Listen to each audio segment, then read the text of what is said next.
Hey Pod, welcome back to the channel. So today we're going to be talking about one of the most embarrassing groups ever, and these people low-key may be the most evil people in all of America, if not the world.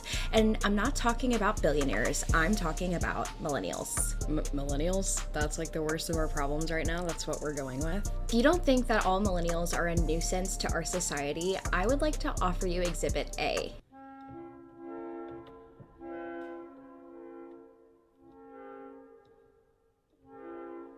Thinking about the Target cheese boards that this person buys and all the BuzzFeed quizzes that they take is completely freaking me out. Just look at their facial expression. It's giving happy. Yeah, that video is like super corny. It's pretty bad. But do we need to make an entire podcast bashing this person? Yeah, well, you're one to talk. Exhibit B, Millennial Ick. That was rude.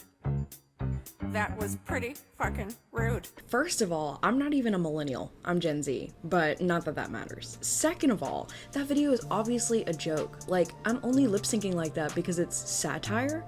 Like, the joke is like, no one actually ever talks like that. Tell that to the new generation of cool kids. Gen Alpha thinks you're a total embarrassment. Gen Alpha can't even spell the word embarrassment. They gotta use voice to text. Hello everyone, welcome back to my channel where I take on a riveting topic. If you are obsessed with cringe culture and calling it out, you may be cringe yourself. And firstly, I want to say that I know that hundreds of people are gonna comment on this. In my dreams anyway. Multiple people are probably gonna comment on this and call me cringe myself.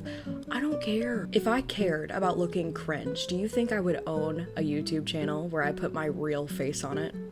Like, let's think. I need to title the internet's obsession with calling out cringe culture as the postpartum cringe theory. As the internet, as a subculture, we gave birth to the idea that certain things are cringe, which they are. Some things just are cringe. But eventually, we became so obsessed with identifying things that are cringe that itself has become cringe. It's like this rolling birth of embarrassment, basically. This is not to say that I find the cringe offenders completely innocent. The full-blown Disney adults, the people who are obsessed with certain fandoms, the people who make embarrassing facial expressions and spread pumpkin cream cheese onto things with noises I've never heard in my life. It's pumpkin spice cream cheese for my crispy bread! That's all cringe. But so is being a podcast bro, bullying women in their 20s who enjoy dressing up from time to time and riding roller coasters, and even calling those women child predators. Whoa, where did that come from? Yeah, I have evidence of this, and I promise we're gonna get to it. Let's start with the internet's favorite punching bag though, which is the entire generation known as millennials. Ugh, why are they saying doggo unironically in 2025? Like, get therapy. They do get therapy. They like invented therapy. And the hate on the cringy things that millennials post is kind of valid. I'm gonna say it. The live, laugh, love signs are extremely generic. The BuzzFeed quizzes about what kind of energy are you, what kind of inside-out character are you, what kind of hot dog are you, that stuff is stupid. As a Harry Potter fan, their undying devotion to their Hogwarts house is like next level. And then you've got the content they make, which a lot of times is like this. You ever see the sun up in the sky and you're like, aha! I no longer is depression.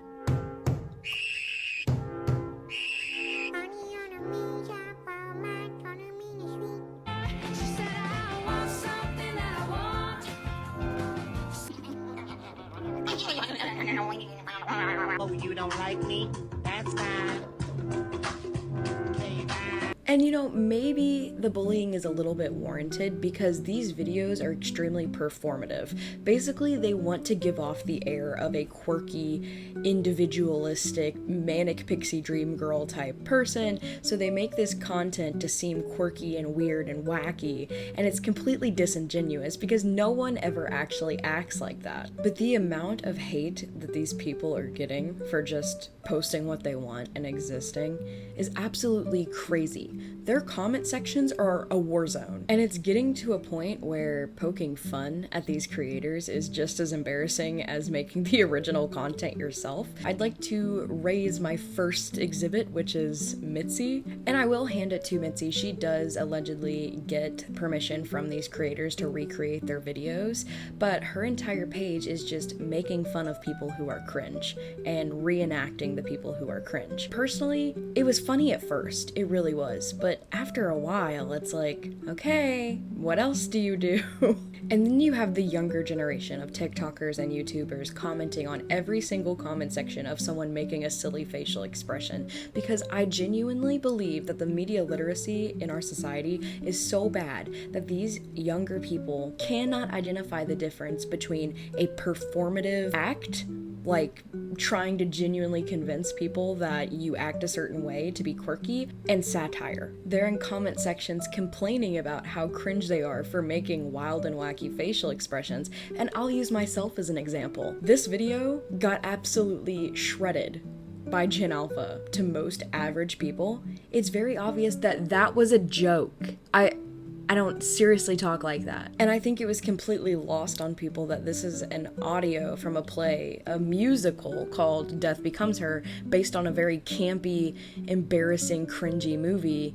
Camp meaning cringe on purpose, called Death Becomes Her. My expressions are exaggerated because as someone who was in theater, that's how I would have acted out the scene, because it's based in musical theater. That's what the audio is. And it's the same way with all of my shorts. All of my shorts are jokes. This is not me going to an IHOP, setting up my phone and recording myself in public acting cringy. This is not making strange noises while I eat and acting like this is my everyday personality. These are lip syncing videos. Younger users on social media will lip sync with no facial expression. I also think that a lot of these hate comments come from an internalized place of misogyny. And before you think I'm like all liberal woke, I mean, I've had so many comments from men that say the weirdest things, like, you have the potential to be a very attractive woman, but those facial expressions that you're making are disgusting. Sorry.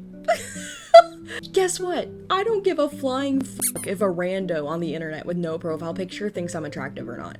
I don't give a fuck if anybody thinks I'm attractive or not. I have people in my life that love me, and like the fact that you're using that as something to say, like as an insult, just proves that you don't get enough attention, and maybe you have mommy issues. Do you think when I posted that video that I had the intention of winning Miss America? No, dude. And another reason I think they stem from misogyny, other than just my own personal fragile little ego, is because there are men on TikTok and YouTube that make the same kind of content whose comment sections are filled with absolute praises for doing facial expressions and things I would argue 10 times cringier than that video.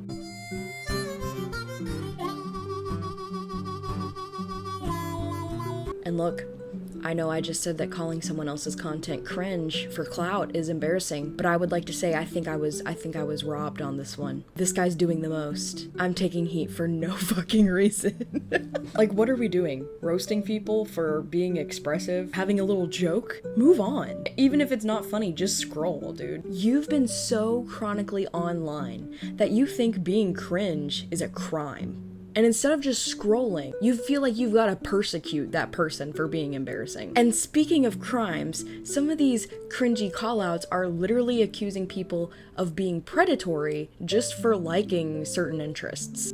Disney adults. They're pretty... well...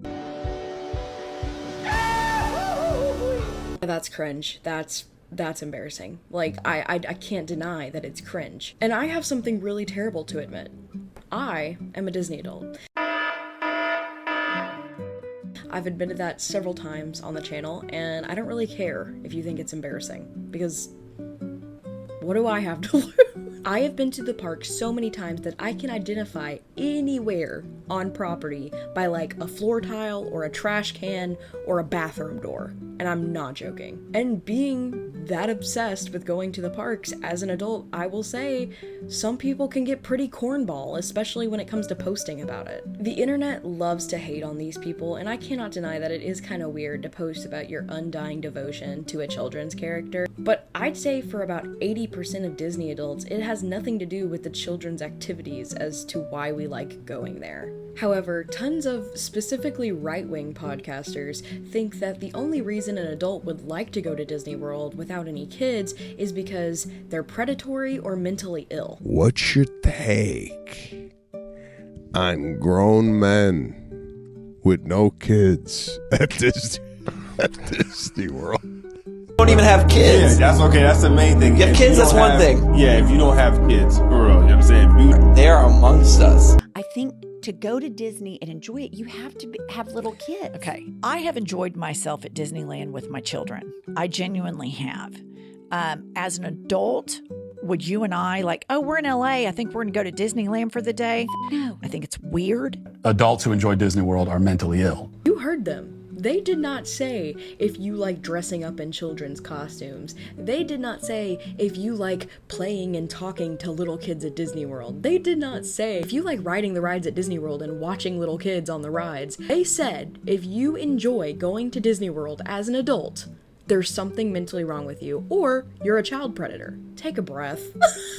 I understand that some of these people are embarrassing and intense, but genuinely believing with all your heart, or at least trying to shame people into thinking that adults who enjoy Disney World are dangerous just because they like going to a certain vacation destination is the most chronically online take I've ever heard in my life. There's a ton of stuff that Disney World offers that is just as enjoyable for adults, if not more enjoyable for adults, and even things that kids cannot experience. Epcot offers international alcohol and spirits and international cuisine, often served by knowledgeable people from the countries to which that cuisine hails from. It's an educational foodie experience that makes world travel more accessible than globetrotting across dozens of countries to experience all of these authentic foods.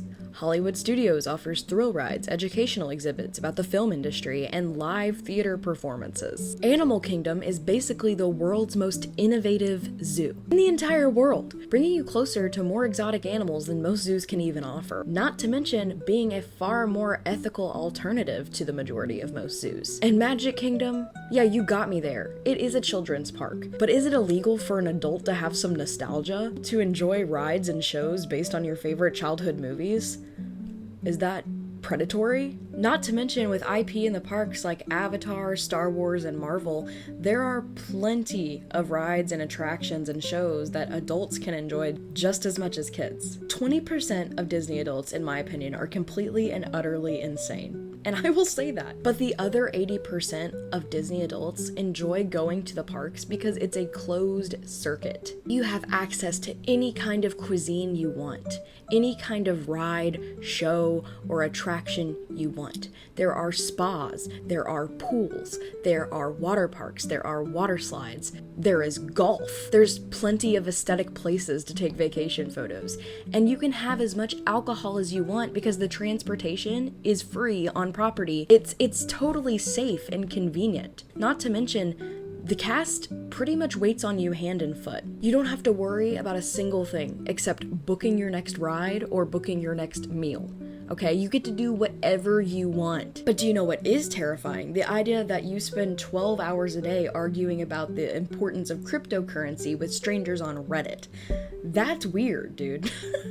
Like, everybody has yucks and yums, and calling someone a predator is like kind of crazy. Jumping to those conclusions is cringe.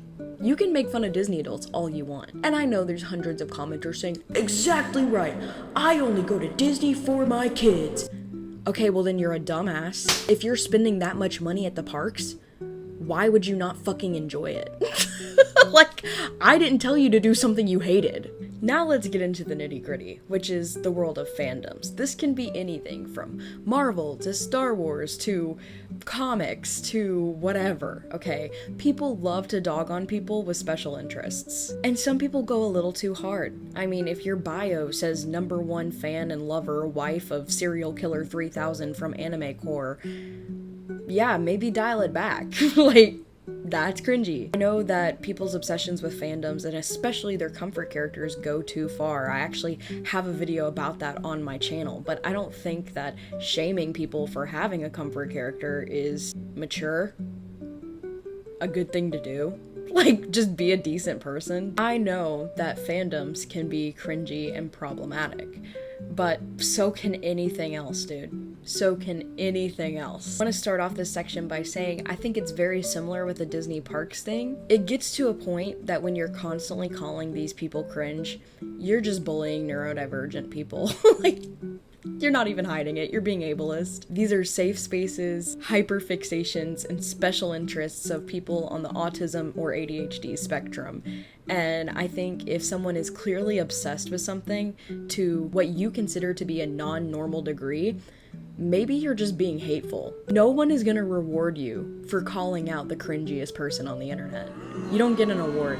You don't get a sticker. In fact, all you get is 10 times more of that content on your feed because you interacted with it. And as someone with ADHD, I will be the first to tell you that sometimes hyperfixations do manifest in a cringy way. If you write fan fiction, that's cringy. If you do fan art, that's cringy. If you drew a picture of your comfort character, that's cringy. If you even say the word comfort character, cringy. Hundreds of adults go to Comic-Con every single year, making posts about their cosplays that they spent thousands and thousands of dollars on and hundreds and hundreds of hours making. These costumes are extremely impressive, by the way. I got news for you. Do you think that 32-year-old man dressed up like Ant-Man isn't aware that he's a nerd? Do you think he's not aware that he's a fucking geek? He knows. These people know they're nerdy. These people know they're embarrassing. These people know they're cringe. But let's not pretend like you're any better, okay? You have things you're obsessed with, whether it be Love Island, or Keeping Up with the Kardashian, or the Epstein files, or cryptocurrency. You're a freak about that stuff too, and you just don't see it that way, and that's fine. And if you genuinely don't have any special interests at all, just throw away the whole persona, bro. What do you even like to do? What do you like? So what is the moral here of this video?